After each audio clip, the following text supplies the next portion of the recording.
You're listening to the NFL Draft Bible Podcast Network, part of Sports Illustrated, giving you daily NFL Draft, Dynasty, and Devy Fantasy Football podcasts.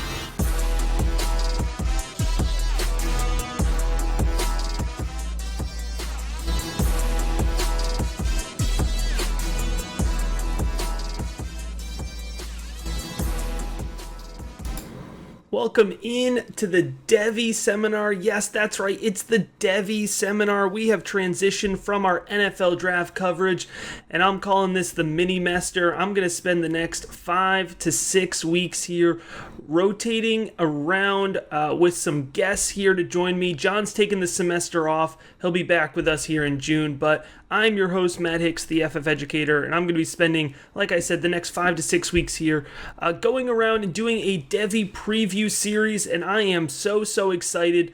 I have done what nobody expected and decided to start with the Pac-12, but I know it's not everyone's favorite conference, but I have somebody with me here who is beyond excited to talk about the Pac-12, and that is Stefan Lako. Stefan, college football fantasy podcast from RotoViz. I did a guest spot with them about a month ago. It was fantastic. Highly recommend. It is in my podcast queue. Writer for RotoViz, and potentially most importantly, a fellow distinguished character, a DCL2 league member with me, as well as we're in a campus to Canton startup draft together right now as well, and perhaps most importantly, a lover of New Haven style pizza as well. Stefan, thanks so much for joining us, man. How you doing? I'm good, man. You're talking about New Haven pizza is getting me excited. I miss Modern Pizza was my favorite spot in down in like the East Rock neighborhood. So good. It is missed. That was gonna be the question. You know, it's very debated. You know, which of the pizza places to me. You know, maybe my palate isn't refined enough. I'll take any of them. Any of the New Haven style pizzas, if you give it to me. It's the 101 of pizzas. It's not a popular opinion, but it's the correct one. Absolutely. And the reason I like Modern is because you don't have to wait for 2 hours to get in, like at Sally's or Pepe's. So it's like, where can I get it the fastest? And that's why Modern wins. And it was in walking distance from my house. So that's a win-win. That is a win-win. Well, I'm excited to have you on here. How we're going to do this, we're going to go around the Pac-12 here, and I want to make a point here. I know folks come to us with all different levels of Devy experience.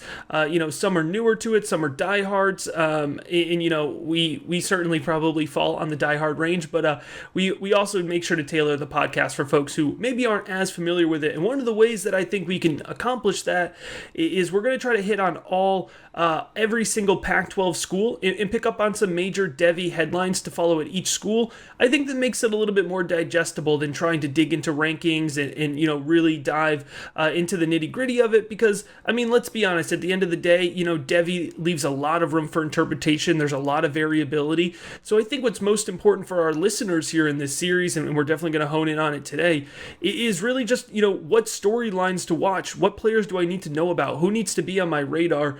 And I know we're rocking the Oregon cap here, but I'm going to make you wait, because I feel like the team that jumps out the page from a Devy perspective, I think we got to start here in Southern California with the Trojans, the USC Trojans. And by the way, the incorrect USC, the real ones there in South Carolina, but that's a different topic for a different podcast. We'll wait till we get to the SEC one for that. But let's start here right away, Stefan. I mean, we got to start with Kedon Slovis, right? We got to talk quarterbacks. The question is, can he play his way, I'm putting it in quotes here, back into the 2022 QB1 tier? You know, it seemed like coming off of the 2020 season, or I should say coming off of the 2019 season, you know, Slovis was primed to be a tier 1 quarterback, you know, takes a step back in a wild COVID year, and you're going to see that's going to dominate a lot of our talking points with the Pac-12. You know, for folks who maybe didn't follow college football as closely, you know, Pac-12 was the last ones to get going. Even then, they still had a lot of cancellations. So some teams only played 3 games, 4 games, 5 games. It was a very odd season. But, you know, USC definitely, I think, suffered from a lot of that oddity. And there were also rumors that Kedon Slovis was potentially injured and playing through that last season as well. So where do you fall on Slovis right now? Yeah, I love Jackson Dart. I think no, I'm just teasing. He's jumping right ahead. I like Slovis, but that's just it. I like him. I don't love him. To me, he really is going to have to push the ball downfield a bit more than we saw last year. I know the style that they're wanting to play with the 4 wide receivers. You see a lot of the underneath passing. But for me, for him to take that next step, I want to see what he can do in the vertical game. I think your point of him being injured last year is a really good one, and one that I think, it's hard to know exactly what was going on because they were pretty hush-hush about it, which they should be. But I think that did limit some of his passing aggressiveness. So I want to see that. I'm curious what we'll see early on in the year from USC throwing the football. Now, they lost 2 really, really good wide receivers. Mm-hmm. Obviously, everyone knows Amon-Ra St. Brown. But, of course, Tyler Vaughn's was no slouch either. Really, really solid wide receiver. So having both of them go, their wide receiver room, we'll get into that, I'm sure, it's stacked. So Slovis has the weapons. I'm just curious if he's going to be able to trust his arm. He did mention, a lack of confidence about his physical, not preparedness, but just his body was breaking down a bit on him last year. So it'll be interesting to see what happens. Like you said, COVID was a real nightmare for them. Not as bad as some other schools like Arizona State, but they had some issues. But I think Slovis, for me, he's 6'2", 200, and he's not a runner. That's kind of a problem for me when it comes to Devy. We love the rushing upside, and he's not going to provide that. And he's not like a Justin Herbert or a Trevor Lawrence that is 6'6" or something like that, and this huge specimen of a man. So he kind of falls in between that, and then doesn't give you the rushing. So to me, if it's not Superflex, I'm not interested. I'm not going to waste a draft pick, a Devy pick on him.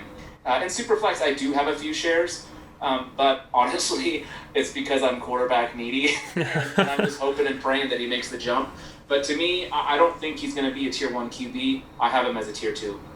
Yeah, it'll be really interesting. If you go back to 2019 when he really broke out, and remember, for folks who may not know, Kedon Slovis was a very lowly recruited. He was a 3-star recruit, which, to even land on USC's roster as a 3-star recruit, you're an afterthought. Ends up playing his way through some injuries and ends up being the guy taking over with really precision passing, I think, was really the key to it. And I think you made a good point. If that precision and that consistency doesn't come back, he's going to lack some physical tools to make up for that. And so, huge emphasis on this season. He's a guy who I think can go round 1, or he could be a day 3 afterthought guy. I mean, a total, I hope he lands more day 1, because I definitely have some Kedon Slovis, but I've cooled for my initial hype on him. I'm certainly not pivoting off of him yet, but I've definitely cooled a little bit. And then the natural question then staying in the quarterback room is, the next man up. It's a really interesting situation here. 2 high-profile recruits here for them at the quarterback position. You have it was an interesting scenario. So Miller Moss, who's more of your prototypical pocket passer type quarterback, 6'2", 197, high 4-star recruit. He was the first commit to USC, and late in the process, this prospect out of Utah, who I don't want to say came out of nowhere, but he had a sharp rise. I mean, I think he went from a 3 to a 4-star and 247 composite just in his senior year alone. And that's Jackson Dart. He's 6'3", 210, and he's a little bit more of your creative passer. For me, I have Jackson Dart ranked higher. I think you jumped me to it with your joke there about Kedon Slovis, but is it Jackson Dart for you, and we're just waiting for Miller Moss to transfer out? Yeah, I think that's what we have to expect. Dart was, when all things were said and done, he ended up being ranked 1 spot higher in the overall quarterback landscape for the class. And I think he possesses some of the skills that USC wants to see. And, the name is just perfect. Right? How could you not be good? Yeah, it's too good. It's perfect. It's an absolutely perfect name for a USC quarterback. I like him quite a bit. I'm not exactly sure what to think of him as far as Devy goes, just because there's so many unknowns. I'd rather take a gamble on other players. It'd have to be a pretty deep Devy draft for me to be exploring him, and even deeper for Miller Moss. I thought in the spring game, they both were okay. All 3 of them actually threw an interception and a little bit of a lackluster performance at times. But to me, it's going to be a fight for the backup position. But I'm hoping that they don't need to see the field at all this year, because I do hope that Slovis can produce. But if I'm taking a a chance on one of these guys, it's going to be Dart. And I can't say it's completely not related to his awesome name. So. Well, certainly a good dart throw to take late in your drafts. All right, but I mean, you mentioned a high level of vacated production there with Amon-Ra St. Brown, Tyler Vaughns, and this is an offense that we know produces, wide receivers for the NFL. Mycah Pittman just being a really recent example, but a long history of producing wide receivers for the NFL and a long history of bringing in highly ranked recruits at the wide receiver position, which certainly helps. For me, the guy that I have as the next man up, the highest ranked guy on my Devy rankings, and I'm pretty bullish on him. It's Drake London. He's 6'5", 205, just a 3-star recruit, I believe, but he was also recruited and I believe currently still plays on the basketball team for USC. So he is a rare modern day dual sport athlete. I mean, if he puts it together with this athleticism and some of what we've seen already, some really nice flashes from him and his pass catching ability, we could be onto something really special here with Drake London. Oh, absolutely. To me, and this may be hot take-ish, I don't know. Outside of a quarterback who I know you love, from the skill position players in the Pac-12, he's probably my highest ranked player in Devy. I love Drake London. I think he's going to absolutely smash this year. I think he's going to demand a very high target share. I think he's going to have a great dominator score when it's all said and done. I think he is going to be the alpha. As you said, I mean, he's a monster at 6'5", 205, 210, whatever it might be. He's not a burner, but for his size, he sure is fast. And there's not a cornerback in the Pac-12 that's going to be able to shut him down. If Slovis can get him the ball, he is going to produce. I'm really excited. And there were times, even this past season, in the limited action that USC had, where he looked like the alpha already, even with Vaughns and St. Brown there. I remember early on in the year, is that first game against Arizona State, I had a Slovis St. Brown stack running, and I was kind of upset because Drake London was just soaking up all the targets. I was like, oh my God, who is this dude, and why am I not playing him today? So I'm a huge Drake London fan. I'm right there with you. I think he could be the next USC star, and I have not near enough shares. I'm really sad about it.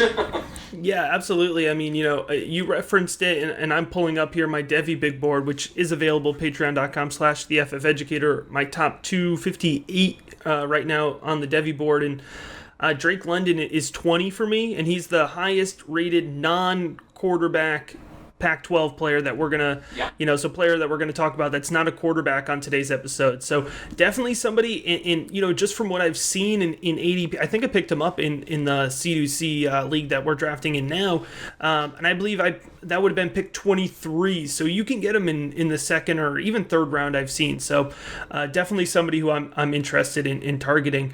And any quick thoughts on Keontae Ingram as a potential guy who could get back on the radar here before we pivot off of USC? Oh yeah, I've got lots of thoughts about I'm a big fan. That's kind of going to be a theme here. If you transferred in as a running back into the Pac-12, you're high on my board. I just think there's a lot of opportunity. And this offense, as we know, likes to throw the football. Keontae Ingram, I think, is going to be set up to really produce in that. It's hard to tell if he's going to get the draft capital that we want for him to be relevant, but I think the opportunity will be there. I don't think Carr has shown enough consistency in their backfield to really threaten him if he can take the reins. And their big boy running back, like I cannot say his last name, he is a short yardage back. Mm-hmm. They're going to use him at the goal line, so you might not see Ingram with some 3-yard touchdown runs, but he's going to have the opportunity to shine. Before we move on from USC, though, I got to talk about Brew McCoy. Yeah, all right. Super excited about him. Yeah. He was at USC, transferred to Texas, now back at USC, former 5-star recruit. He had a .994 composite score, so absolute freak. He was the number 1 athlete in his class. He's 6'3", 220. He's a sophomore with just incredible upside. I have been targeting him in those middle rounds because he seems to fall. I think he's going to have the opportunity in that offense with as much as they want to throw the ball. He's going to have the opportunity to get his as well. And Brew McCoy is definitely a name that should be in people's minds when if you want a piece of this offense, if you think Kedon Slovis can produce, and then you feel confident about Jackson Dart taking over next year, you're going to want some McCoy in your life. Yeah, absolutely. 56 in my Devy rankings right now, so certainly still a player to be targeting there. And we talk all the time in Devy or Campus to Canton drafts. You take the discounts when you can take them, right. Especially in a loaded wide receiver room like USC produces. All right, so we'll try not to spend the entire rest of the episode because remember we want to get to all 12 teams here. But we're gonna talk about Oregon here, and of course Stefan is an Oregon fan, so we have some nice insider perspective on it here. But I'm gonna start with this question, and I'm going to put this in large quotes here. But it looks like what we're hearing is Ty Thompson, and here's the big quotes: lost the starting job out of camp. High expectations for Ty Thompson, the incoming quarterback recruit, and folks thought that he might be able to take that job year one, despite having some pretty experienced quarterbacks there in the quarterback competition. Of course, we saw Tyler Shaw leave for Texas Tech. But it looks like Anthony Brown is what we're hearing is the starting quarterback. Is that how you're reading the situation? And what's your long-term outlook for Ty Thompson? I'm guessing we're still probably really excited about him. Yeah, absolutely. I love Ty Thompson. I love him so much. He is a man. He balled out at the Elite 11 last year, and if it was just about like the play on the field for like that competition, he won. He beat Caleb Williams. Everyone loved him. Ty Thompson is awesome. Here's a problem with Oregon though. Their defense is a year ahead of their offense. Mm-hmm. If they could keep this defense intact for next year, man, we'd be great. But we're not there. The offense isn't there. And Mario Cristobal is a fairly conservative coach. He's an offensive line coach who wants to smash mouth football you to death, which people don't think of when they think of Oregon because they just see the highlights of these huge plays.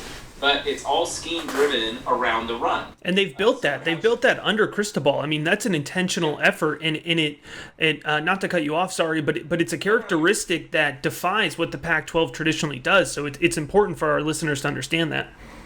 Yeah, and so even bringing in Moorhead, who I love, and I think Justin Herbert would have been incredible had Moorhead been his coach, but you saw them give Shuck the reins last year, and there just wasn't the consistency that they wanted. Too many interceptions, too many mistakes made. His highs were super, super high, and I think Tyler in Texas Tech has the opportunity to ball out and have a great career. But it wasn't what Oregon wanted to do. They want to make sure that they rely on their defense and their running game to win football games, and they want to make sure that they're putting their quarterback in a position at this moment with the roster that they have to not lose.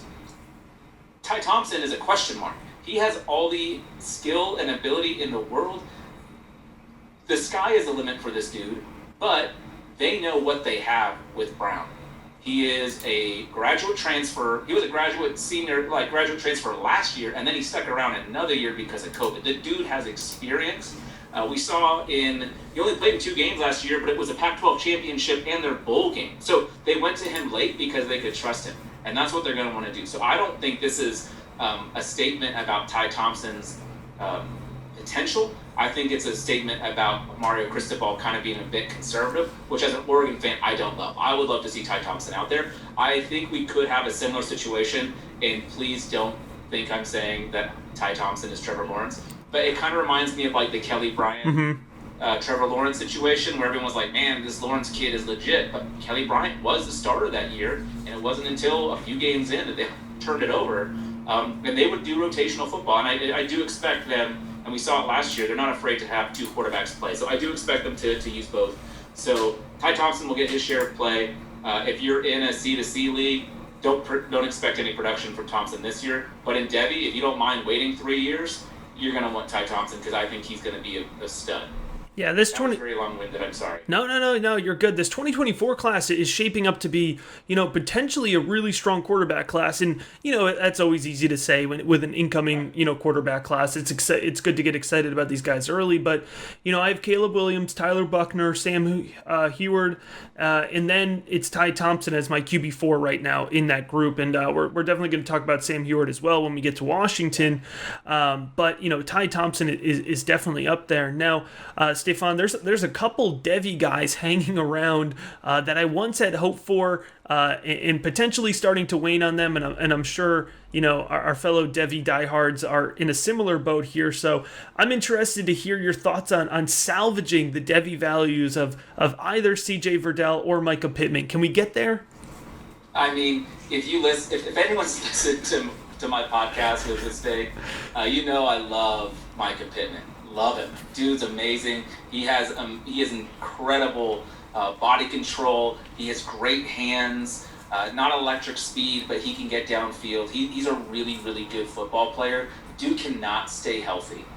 And with the style of football that Oregon plays, they're not looking to find a market share hog in the wide receiver room, and no one has proven to demand it. They've got Jalen Redd, they've got Johnny Johnson III, they've got Devin Williams, they've got Dante Dorman, they've got this 5-star recruit who I'm sure everyone knows about. Well, maybe not, but Troy Franklin, the wide receiver, just came in. He was a very highly recruited guy.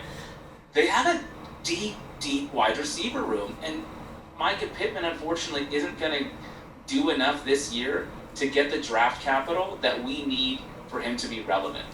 I think he might be a day 3 guy, but that's not what you're wanting in Devy. You don't want a guy going in the 6th round who's going to have to fight to make a team.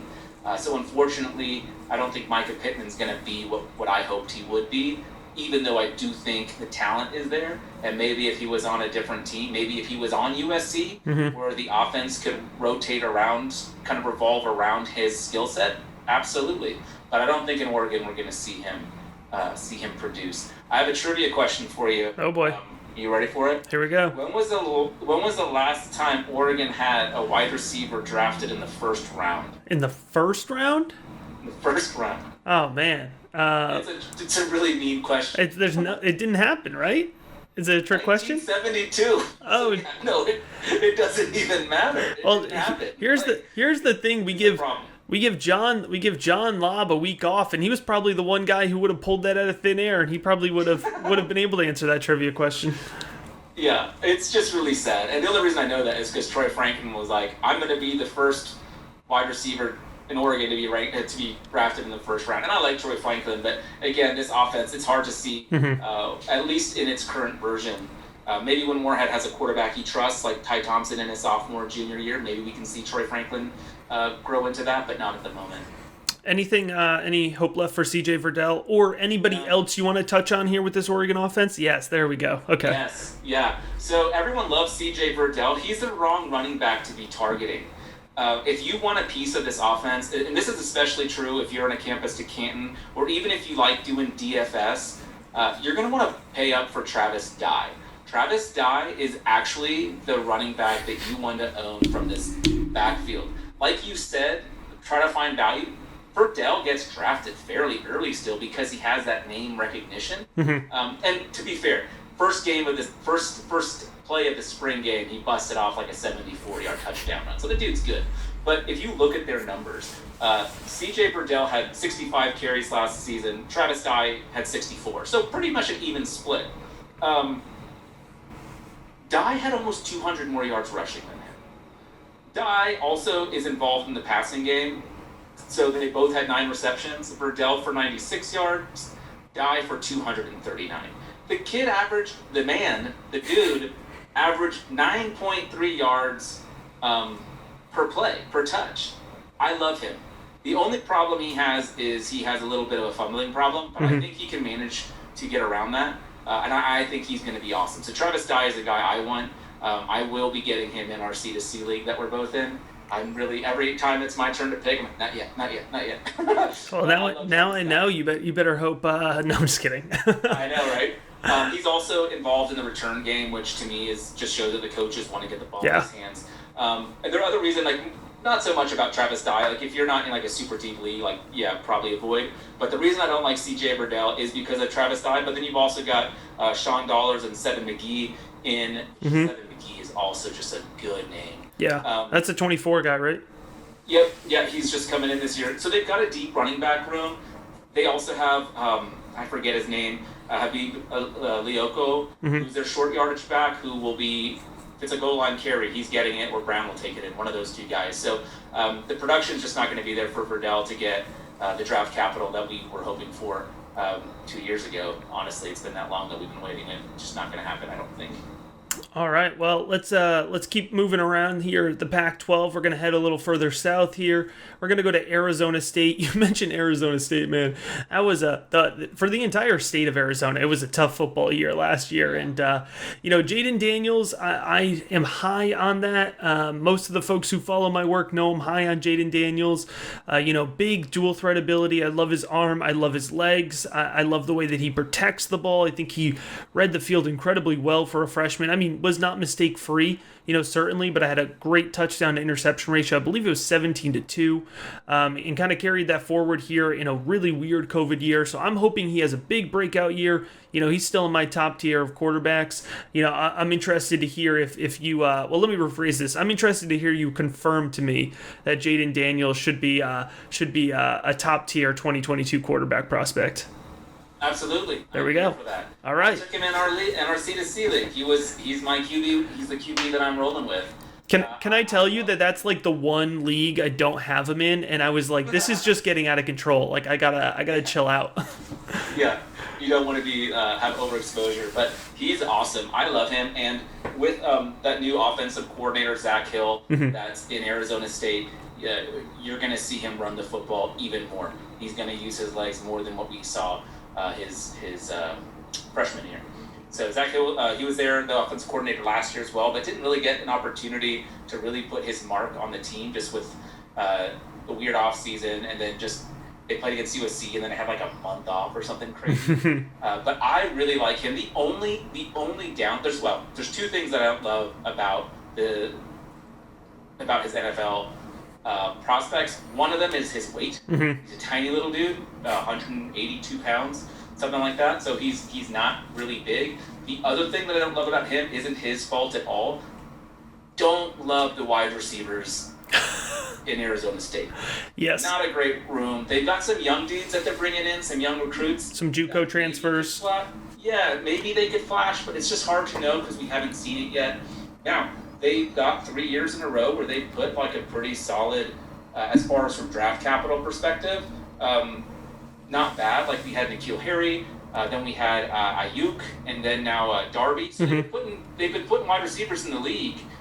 So maybe we should trust that one of these guys will break out, and Jayden Daniels will be a big part of it. I'm right there with you. I love this dude. My buddy's a big CU guy. He's like, how do you like this guy? This is insane. He's way too small. We're gonna crush him. Like, the dude just knows how to play. He protects his body. Like you said, he also protects the football, which is huge. He's not turning the ball over. Right. He's putting his team in great situations to win. In the type of NFL that we have now, where like Kyler Murray is QB2, for fantasy purposes, Lamar Jackson's up there. I think Jayden Daniels fits the type of player that people are no longer afraid of and actually wanting to draft in the first round and high in the first round. So I'm all in. Yeah, and he is his current weight-in is 175. He is 6'3", so he has the height that you want from a quarterback, but certainly it makes his frame look even smaller than it is. Though if you look at a picture of Jayden Daniels, I understand why folks can get a little bit nervous at times. But like you said, like I think he only has in his career, I think he's only thrown like 3 picks. Yeah, I'll take that. Insane.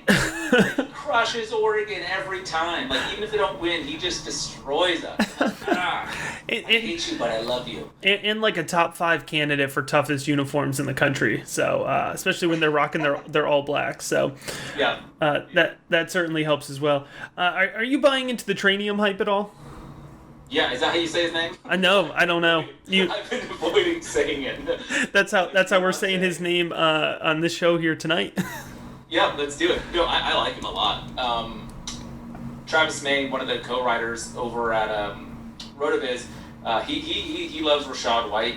I get it. Like Rachaad White on 42 carries, averaged 10 yards a carry, like explosive running, like really, really good. But Trayan, however you say his name, he was a higher prospect. He was more highly sought after. Super athletic. He's at .9 composite score. He was recruited by Penn State, Ohio State. Dude was wanted everywhere. He flashed big time. in some key spots for Arizona State last year. So I'm a huge fan.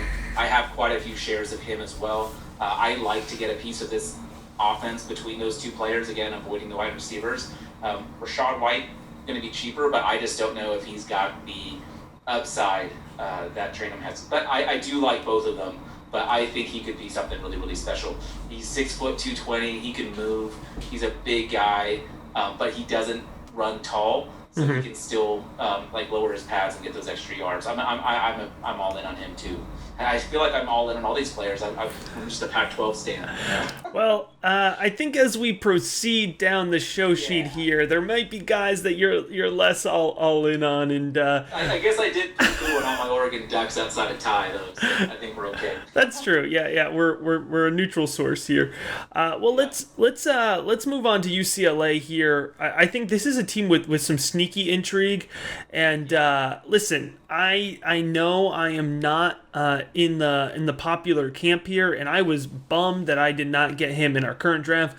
I'm in on Zach Charbonnet to UCLA, and I'm interested to hear your thoughts on it. I think we're going to see his stock, man. I don't know if we're calling it like a Doge rise, but we could see it go to the moon, man. You look at what he was able to do at Michigan when he was given the opportunity, and then you look at what Joshua Kelly and Felton to a degree in a smaller sample size were able to do in this Chip Kelly scheme. I'm all in on it because I think Zach Charbonnet is easily a more talented power back than Joshua Kelly. And so if they feed him the way that they fed Joshua Kelly, I mean, that got him third-round draft capital for being a total jag for the most part, right? Just another guy. And I think Zach Charbonnet has more explosive ability, more athleticism, and better straight-line acceleration. Are you with me on this? Yeah. Yes. Yeah, all right. Like I said, these transfers coming into the Pac-12 at running back, I'm all in. He was when he joined Michigan, he was a lock to be a first rounder. Everyone thought he'd be a first round running back, like that high. 6'2", 215, super high prospect pedigree, and he's fast for a big guy. Like you said, I really, really like him. Even though he had a down year last year, the dude for his career, and I know yards per carry is a stat that people hate, but when it's 6.5, I'm gonna notice it. 6.5 for your career after having a real crap year is pretty good. So I think he's gonna be really effective. And again, one of these misunderstandings about Chip Kelly's offense is that people think it's a throw the ball around the yard type of. It's not.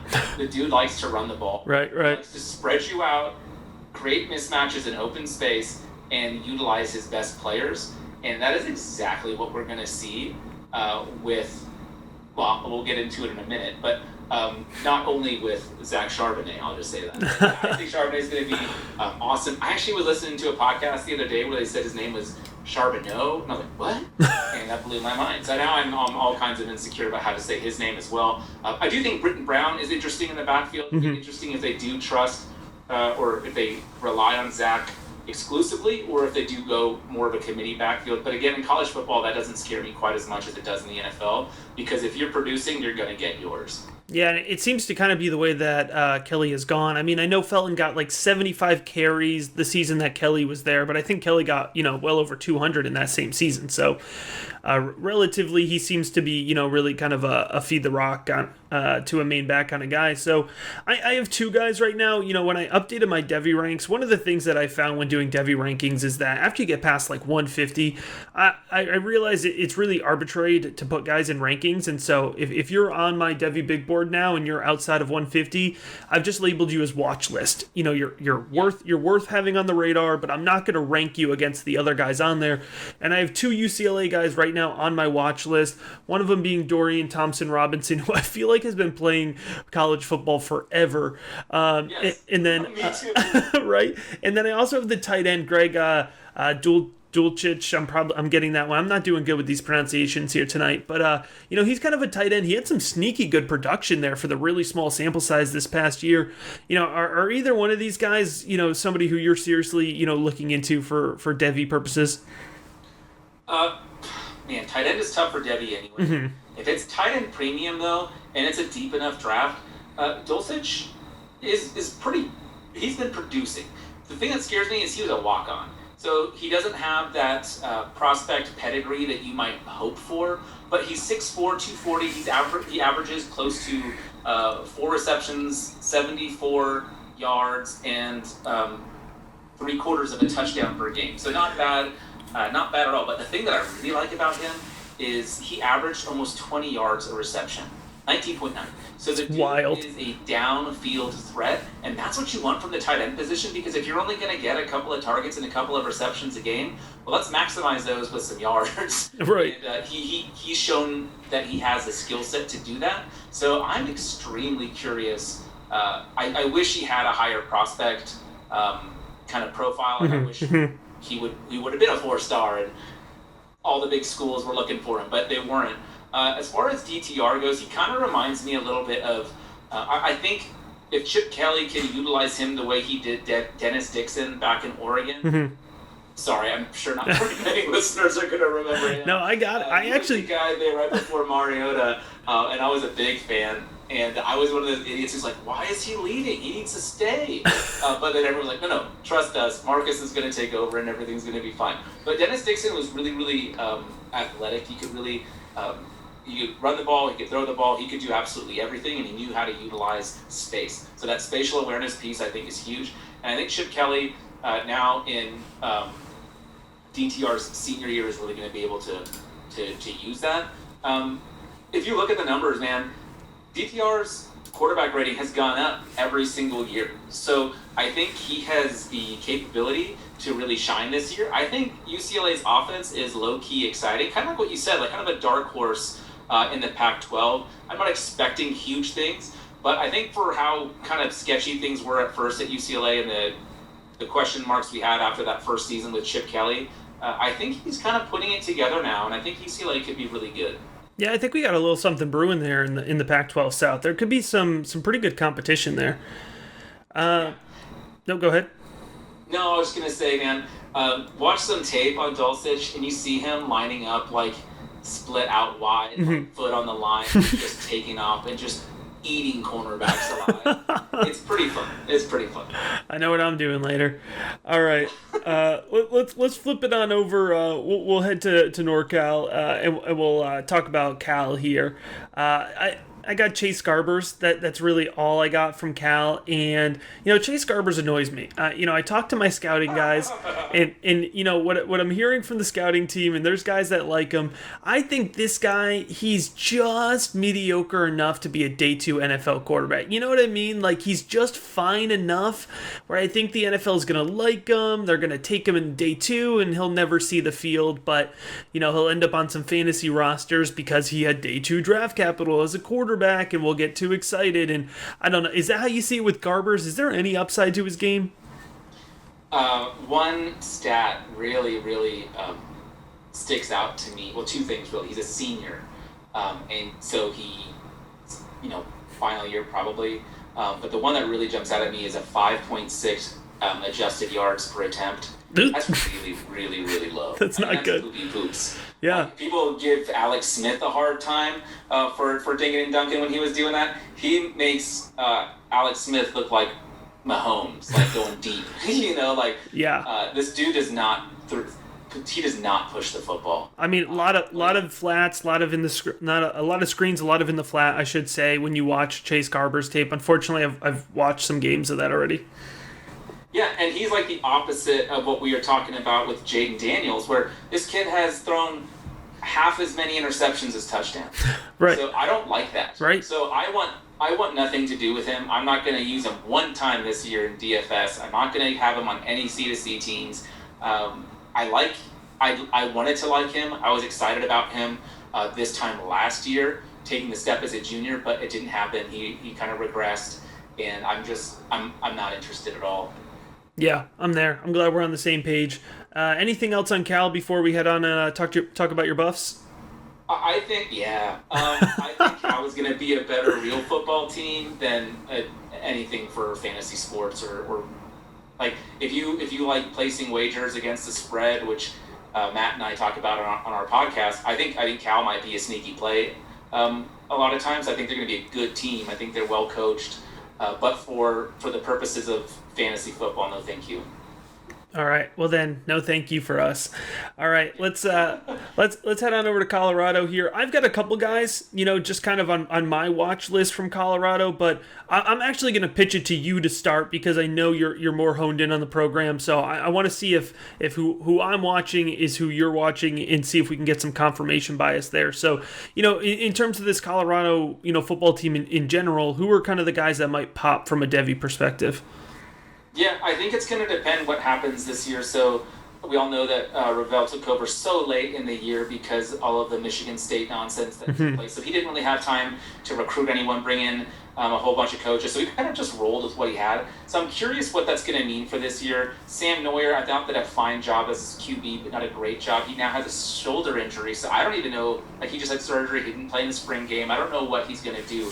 So if Brendan Lewis has the opportunity to start at QB. He's a sophomore. He was a pretty highly recruited guy, 6'3", 210, dual threat. He could make this offense exciting, and I think he could make Jarek Broussard, who I think is the most important name from a Devy perspective to talk about, he could make Jarek Broussard even more efficient. Now, 5'9", 185, junior running back, that's not what we love to hear, but he's been able to overcome that.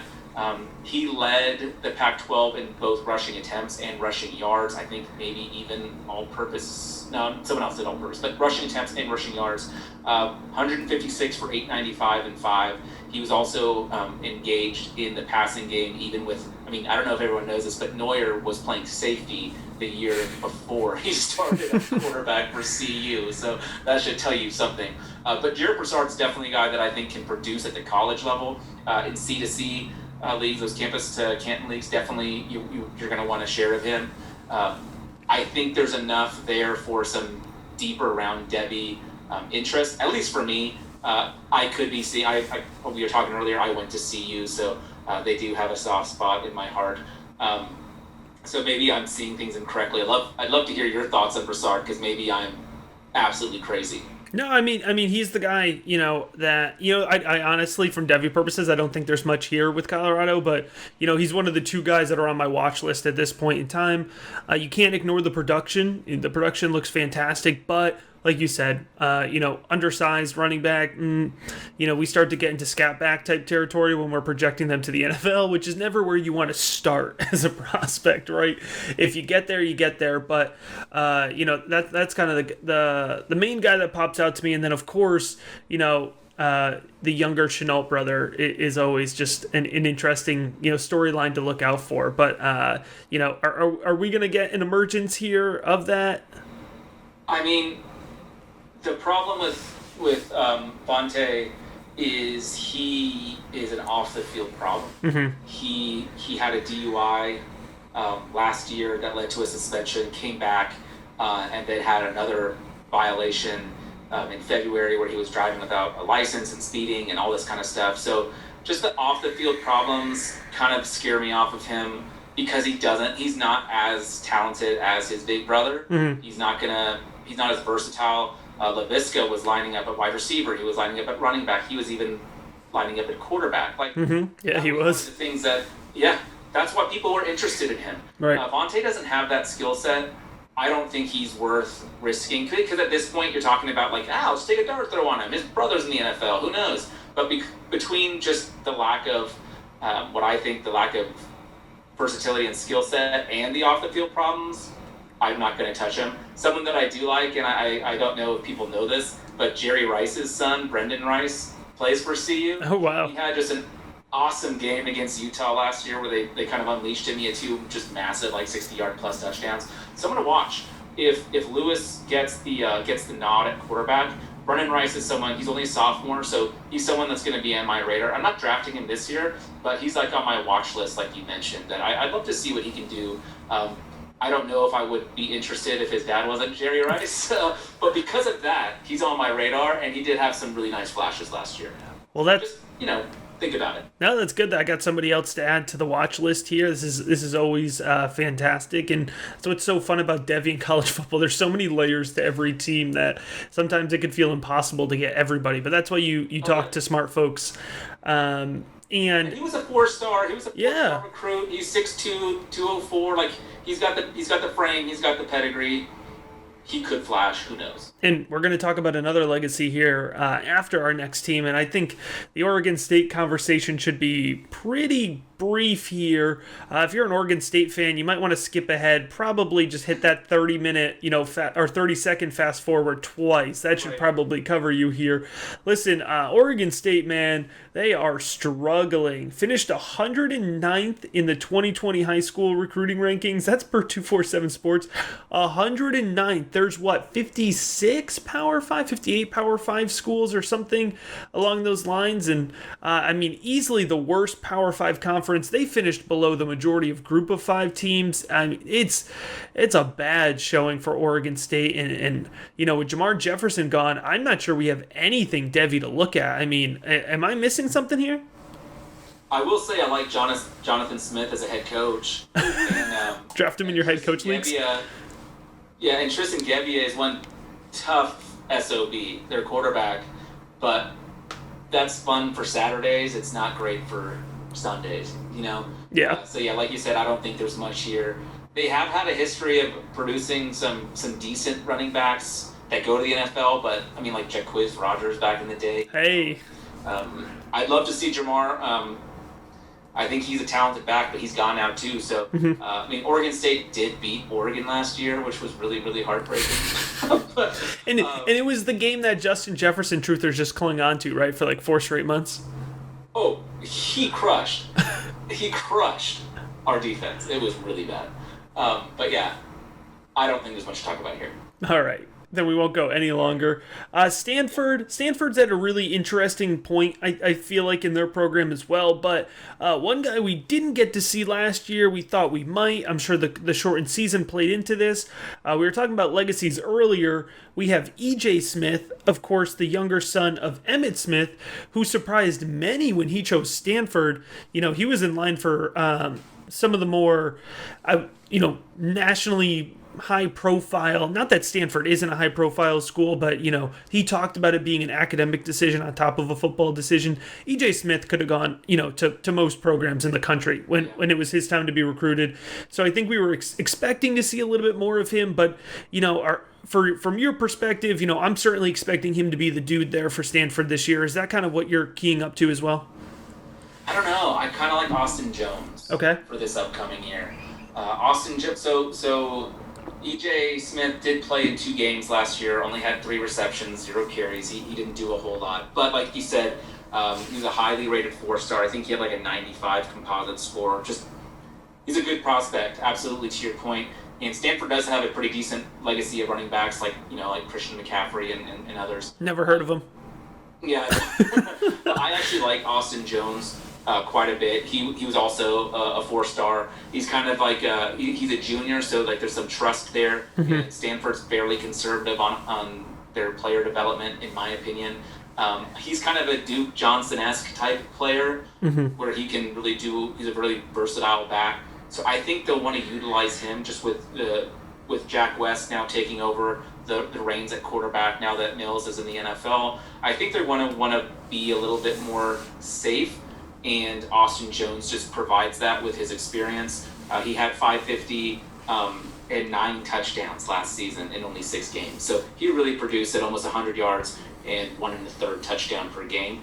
So I don't think he's just gonna lose that. Right. But E.J. Smith is someone that's interesting just because of the pedigree, like you said. I just don't know if we're going to see it this year. All right, well, certainly somebody to at least keep an eye on, and then down the line as well.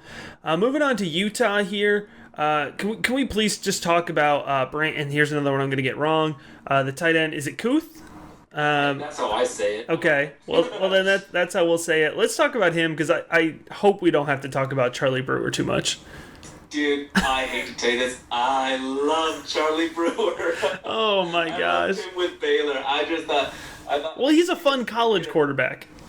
Yeah, he was pretty rough last year, but the year before, I thought he was super fun. But do you know that he went 15 for 150 and 2 in their spring game? Like, didn't throw an incompletion. Like, Charlie Brewer is the truth. Oh my goodness. Well, I hate to make a joke about it, but in all seriousness, I mean, this guy is one more concussion away from just not seeing the field again. I mean, he's at he's at a serious number of documented. So, I think he's an awesome college player, but I can't see the NFL taking the risk on him. I seriously think he's like one hit from being done from the game. Yeah, it is sad. And they did bring in a couple, they brought in a Texas guy. Yeah. As well. They have a pretty deep quarterback room. But we could talk about Brandt. I'll just call him by his first name. Brandt K, yeah. However. Because he's legit. Yeah, the only thing I don't love about him is that he's only 6'2". Mm-hmm. I think there's only one other tight end in the NFL that's 6'2". You know who that is? Another trivia question. Oh boy.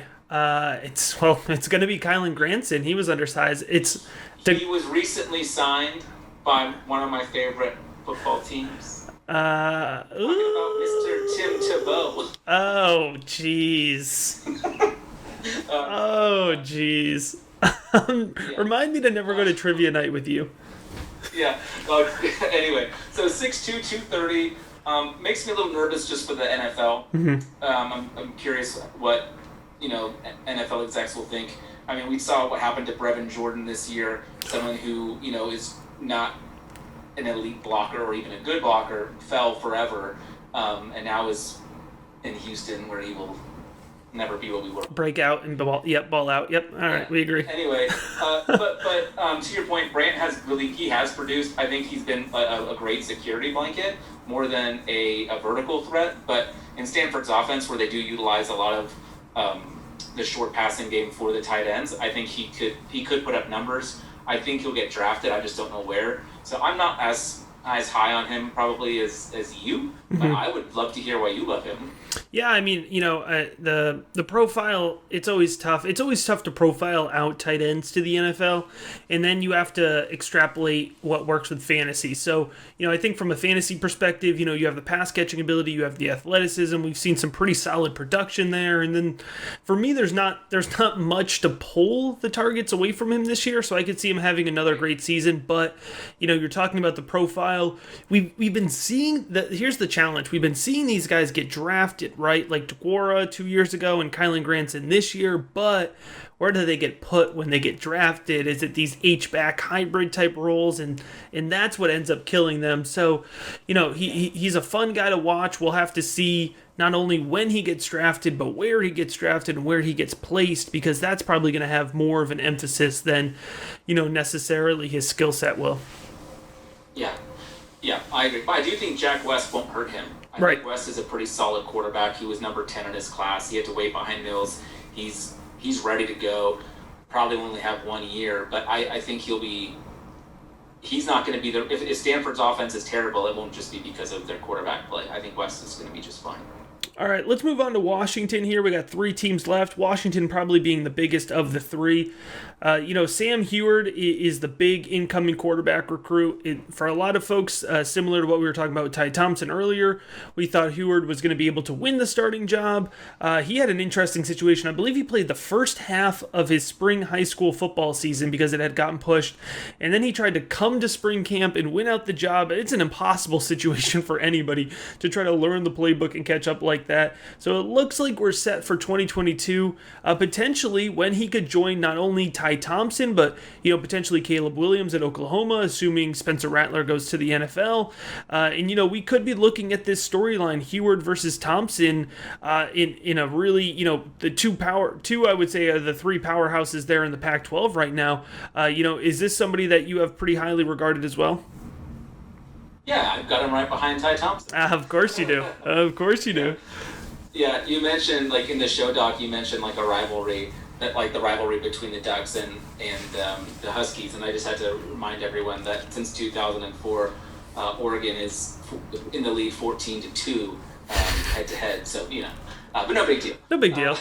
Casual. I lived in Seattle for a while, so I don't hate the Huskies like most Oregon fans do. But Heward, everyone knows, he comes from a football family. Dad's a coach. His uncle is Brock Heward, who is all over the NFL right now. On Fox, I think. I don't remember where it is. Yeah, I think you're right. I like Sam Hewart. The thing that really concerns me about him is Jimmy Lake and John Donovan, the offensive coordinator. Jimmy Lake was the DC for so long at Seattle. When Peterson moved on, they recruited from within, which I think is a great football decision for the Huskies program. I think they're going to win a lot of games. They averaged less than 25 passes a game last year. It's going to be hard to produce elite numbers with those opportunities. Now, part of that was, all the COVID stuff, I'm sure, keeping it. It was also Jimmy's first year as the head coach. They just brought John Donovan in. So there's a lot of newness. So maybe we see them open it up a bit. But to me, the style of play, they also don't really have wide receivers. So, let's get running backs and tight ends and play that way. And it's just, it's going to limit Hewart's ability to really kind of maximize his skill set. So that kind of concerns me a little bit for him. But the talent is there. I think that most NFL teams will probably overlook that, and so he'll probably still go. I think he's projected to be a first-round quarterback. 5-star recruit. He was a huge get for. It was like the hometown get, right? And not a lot of folks expected him to stay with Washington. I think he initially committed in 2018. Yeah. When he was like a sophomore, and everyone just expected that, as he grew up, he'd be like, oh, no. What was I thinking? I don't want to stay in Seattle. I want to go somewhere else. But no, he stayed, and huge get for them.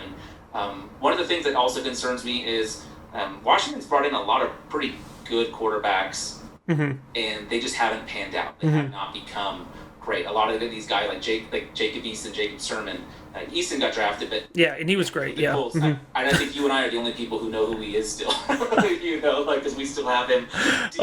Deeply buried on some many taxi squads. Yes, many taxi squads. But so they just haven't really been able to develop the quarterback position, and I don't know if John Donovan is the quarterback. He's an offensive coordinator who is also the QB coach. I don't know if he's the right guy for it. So I'm a little bit concerned for those reasons.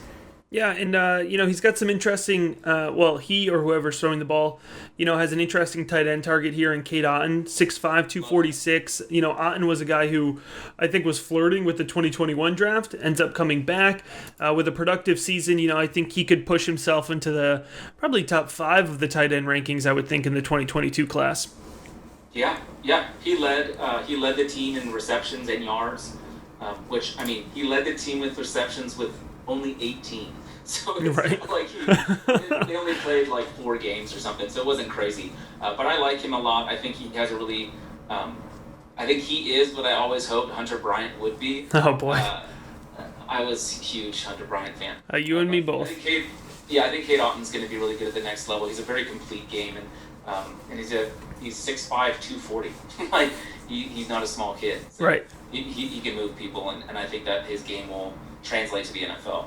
All right, fantastic. Let's move on to Washington State here. Delora is really the only guy that I have on my list here from Washington State, and even he's kind of had a rocky go of it.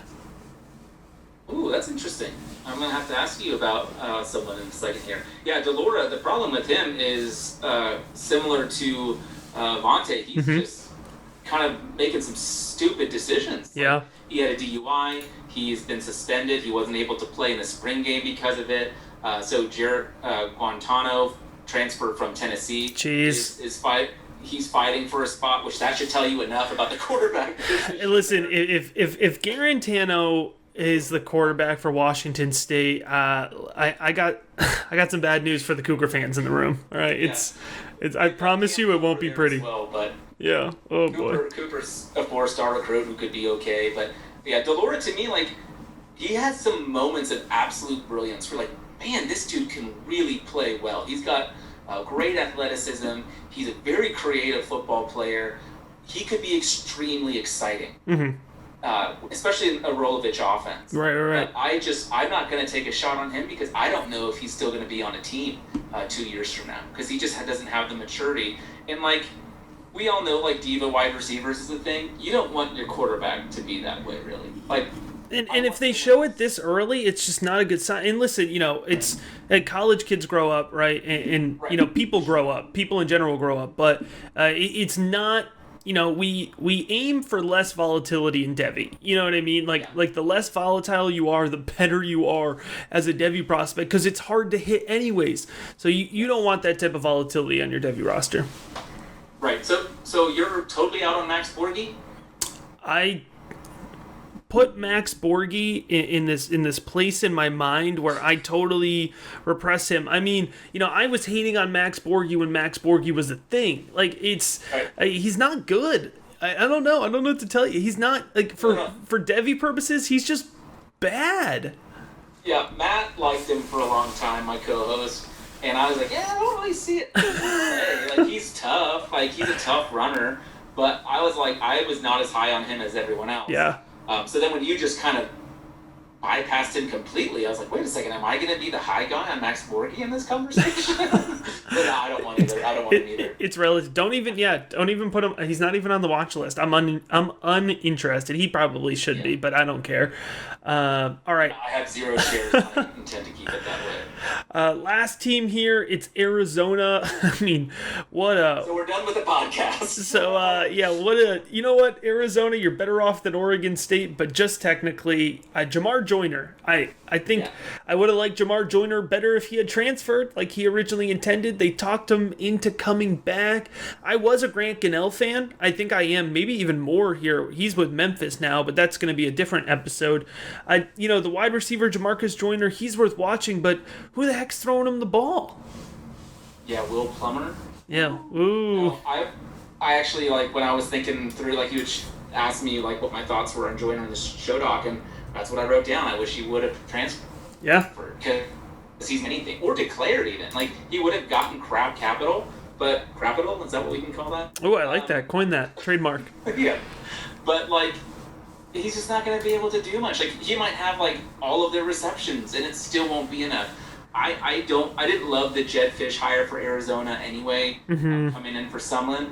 But even if Fish is a great head coach, the makeover at Arizona is going to take a couple of years. Yep. They don't have a great roster, and it's just a shame that he's going to be stuck there with Will Plummer throwing him the football. I mean, shout out to you, Will Plummer, if you're listening. You know you're my boy, but big fan of the podcast. Yeah, Will listens in every week as he should.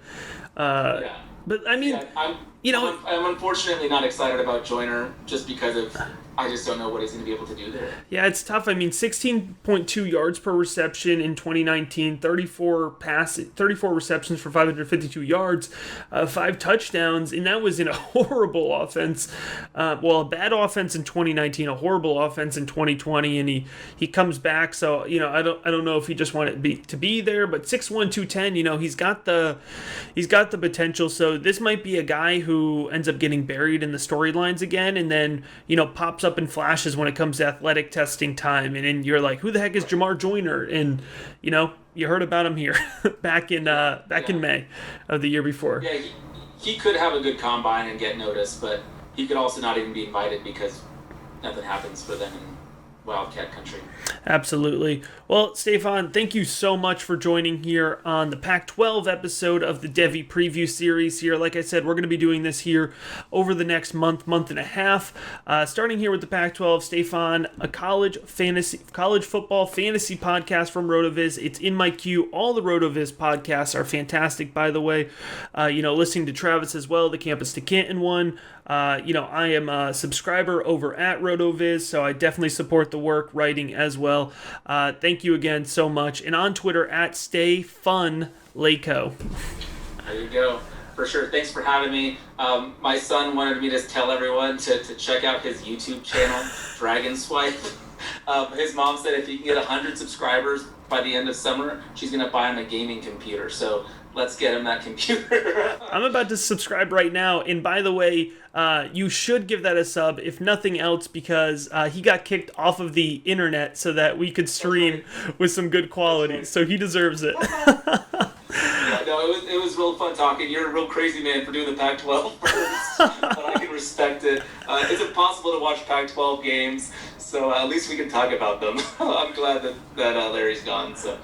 All right. Well, thanks for joining, and thanks for listening, everybody.